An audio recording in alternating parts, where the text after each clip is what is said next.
Hello and welcome to another episode of Quarantine Q&A. I'm joined here by Carlie Dean, Senior Physiotherapist, Mother Extraordinaire to her beautiful baby boy, Ollie.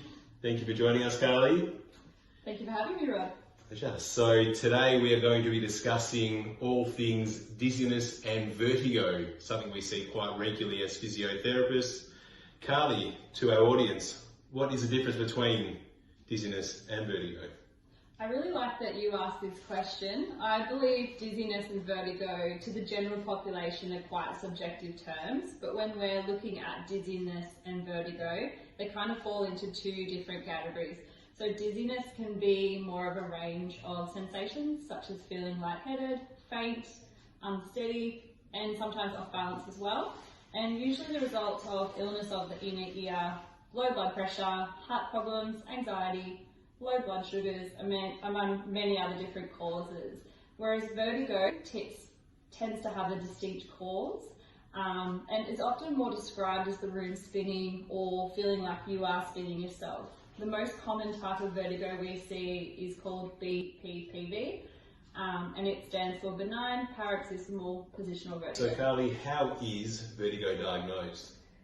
So a really good subjective event is really important. With the positional vertigo that we talked about before, it's always associated with fast head movements, it's short duration and intense in duration.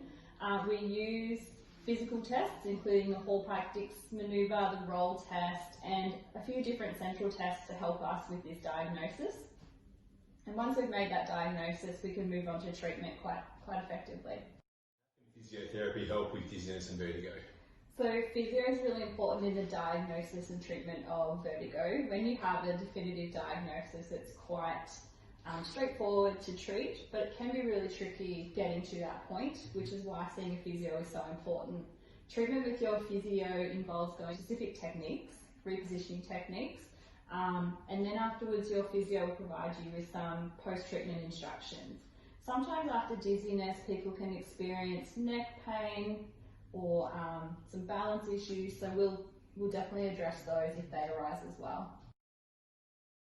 So how effective is treating dizziness and vertigo, and are there any exercises I can do at home to help with my symptoms? Yeah, so physio is hugely effective in treating positional vertigo especially, usually 1 to 3 sessions, sometimes up to 5, but typically after the first 2 sessions we see people are dramatically improved. Sometimes we'll give exercises, sometimes we won't, depending on the presentation and how they respond to treatment, but your physio will guide you through that process as they go along with you. Otherwise, you don't need to do exercises. Well, Carlie, that's some really great information and hopefully very informative for our Platinum pals. So you know where to find us if you are suffering from dizziness and or vertigo. Please contact us on 8554 0111, or you can also find us at www.platinumphysio.com.au. Everyone please stay safe during these times, and we look forward to hearing from you shortly. Thanks.